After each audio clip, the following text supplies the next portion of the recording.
दोस्तों नमस्कार। आशा है कि आप अच्छे होंगे, आपका दिन खुशी से बीते। इसी के साथ हम अपना वीडियो शुभारंभ करते हैं। दोस्तों, जो नोएडा में आंदोलन चल रहा है उसमें नए नए पेच निकाले जा रहे हैं। इसमें किसका हाथ है, कौन इस आंदोलन के पीछे है। मतलब गरीबों की मजबूरियों का फ़ायदा उड़ाया जा रहा है। लक्ष्मी सिंह जो कमिश्नर हैं वो कह रही हैं कि हम इसमें देख रहे हैं कौन सोशल मीडिया पर क्या बोल रहा है। लक्ष्मी सिंह, ये तुम्हारा काम नहीं है।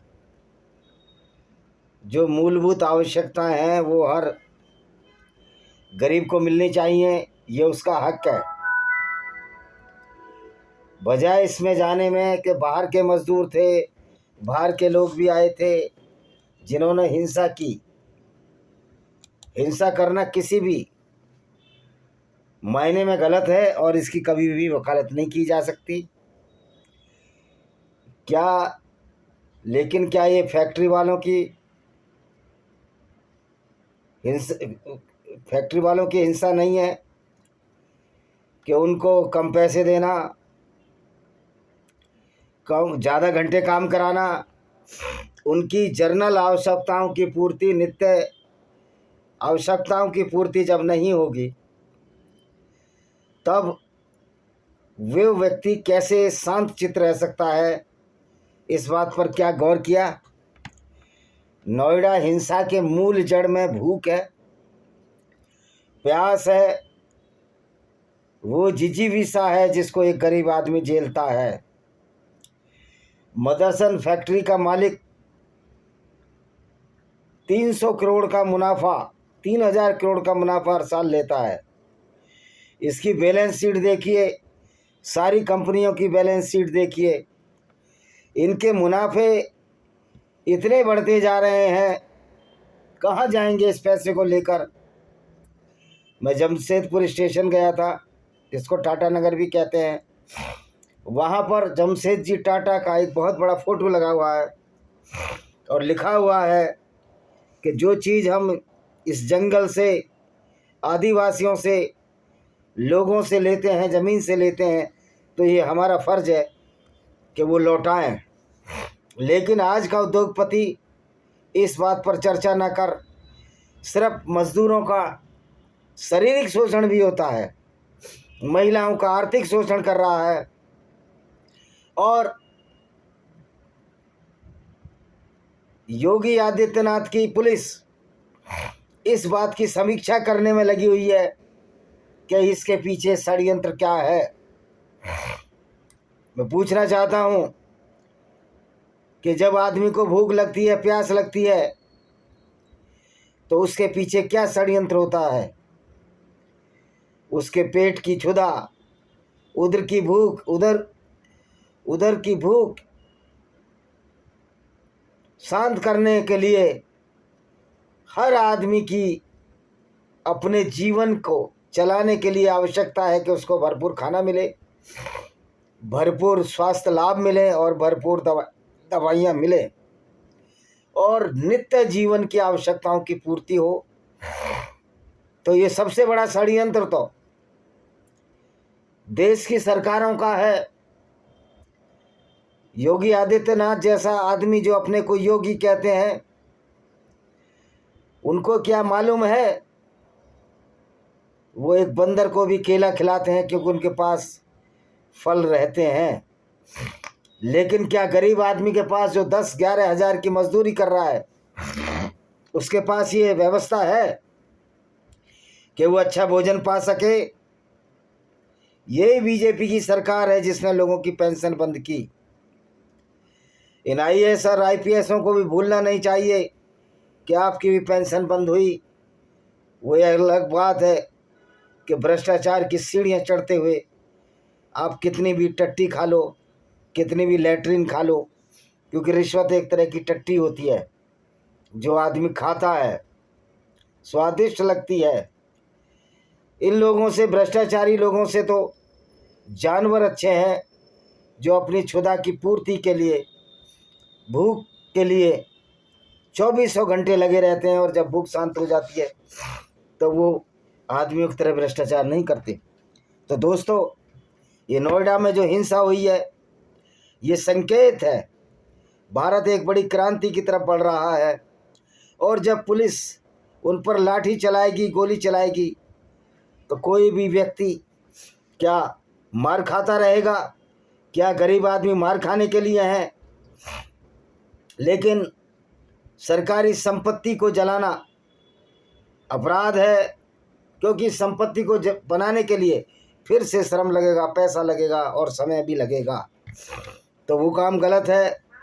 लेकिन हमको इस मूल जड़ में जाना है कि वास्तव में ये स्थिति क्यों उत्पन्न हुई नोएडा में। नोएडा में स्थिति उत्पन्न हुई भारत सरकार की उदासीनता की वजह से। जो मोदी 899 करोड़ अपनी यात्राओं में खर्च कर सकता है, उसमें इतना साहस नहीं कि गरीबों को उनका सही वेतन दिला सके। मैं मानता हूं, अगर कंपनी घाटे में चल रही है या कंपनी को कोई वित्तीय लाभ नहीं हो रहा है, सारे सकल मुनाफा नहीं हो रहा है, तो कंपनी बंद हो जाती है या तनख्वाह बढ़ाने में मजबूर है।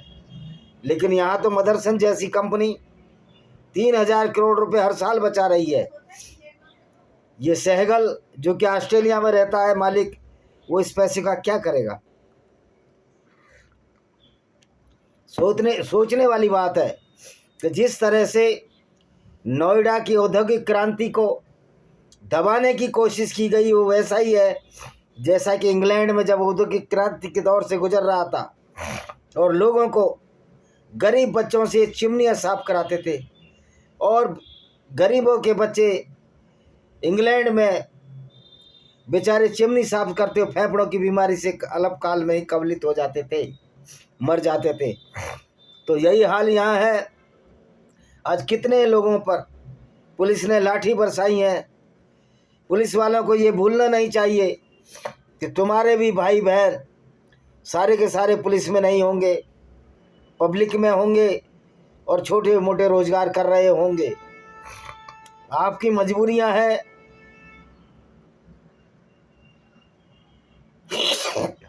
पेट चलाने की मजबूरी में आप किसी भी गरीब के हाथ पैर तोड़ दोगे, उसको जेल में डाल दोगे। कानून बेरहम और अंधा होता है। कानून की आंखें नहीं होती, लेकिन कानून के बनाने वालों के तो आंखें होती हैं, उनमें तो दिमाग होता है।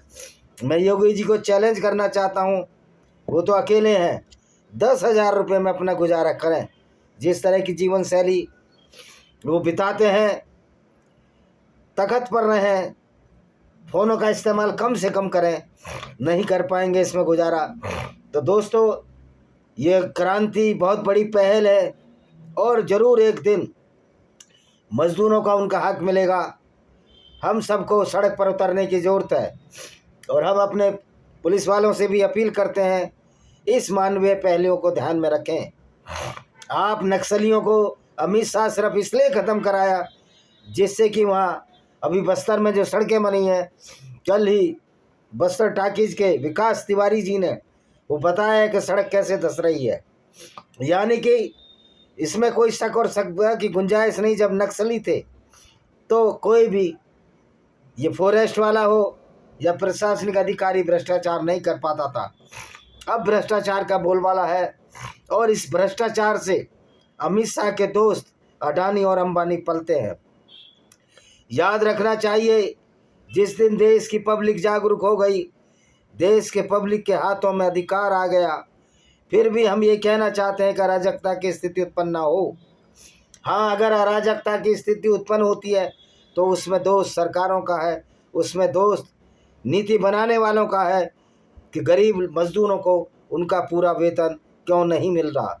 तो दोस्तों, आपने देखा कि किस तरह नोएडा की समस्या को उलझाया जा रहा है, कानून व्यवस्था की समस्या बताया जा रहा है, जबकि वास्तविकता ये है, ये कानून व्यवस्था की समस्या ना कर सामाजिक समस्या है। और हमारे पुलिस वाले भाई भी इस बात को समझते होंगे। ये सामाजिक असफलता है कि हम मजदूरों को उनका हक नहीं दिला पा रहे। कानून और व्यवस्था की स्थिति तो बाद में आती है, और जब इस तरह की अराजकता हो जाती है, जहाँ मजदूर को खाना ना मिले, मजदूर को पानी ना मिले, मजदूर को दवाइयाँ ना मिले, उसका जीवन चलाने में दुरूहता आए, उसका जीवन चलाने में मुसीबतों का सामना करना पड़े, तो ये जो नोएडा में स्थिति है ये उत्पन्न होती है। और इस स्थिति उत्पन्न होने से एक समाज में एक चेतना और लहर जागती है कि हम अपने हकों को लेकर रहेंगे। और ये लड़ाई अमीर और गरीबों की लड़ाई है, ये गुंडागर्दी के खिलाफ उन मजदूरों का एक उद्घोष है जिसमें विजय निश्चित है। और ऐसे लोगों की जो पैसा बना रहे हैं और गरीबों को सता रहे हैं, उनकी पराजय निश्चित है। क्योंकि जब बहुमत एक साथ खड़ा हो जाए तो 2-4 पुलिस के वाले या 2-4 लाख पुलिस वाले भी इस बहुमत को नहीं रोक सकते। जनता की जो जन क्रांति होती है, ये जन क्रांति एक ऐसा देश को तैयार करती है जिसको आगे आने वाली पीढ़ियां याद रखती हैं। तो औद्योगिक क्रांति जो नोएडा में हुई है, ये इस बात की चेतना का परिणाम है कि अब कि किस तरह से लोग, किस तरह से पुलिस असंवेदनशील हो गई है, किस तरह से मजदूरों को उठाया जा रहा है, और ये सरकारी गुंडे पुलिस की वर्दी में किस तरह से गरीबों का हक मार रहे हैं। तो दोस्तों, ये लड़ाई लंबी है और लंबी चलेगी। जहाँ जहाँ क्रांतियाँ हुई हैं वहाँ लोगों पर जब इतना दबाव पड़ जाएगा तो हथियार भी आ जाते हैं, ताकत भी आ जाती है। हम नहीं चाहते कि देश में इस तरह की अराजकता फैले, लेकिन हमको समझना चाहिए अगर लोगों को खाना नहीं मिलेगा तो इस तरह की हिंसा होती रहेगी। हिंसा की मूल जड़ में लोगों की वो अतृप्त इच्छा है कि हम इतना मेहनत करते हैं, जो मजदूरों के हाथ से माचिस बनाना,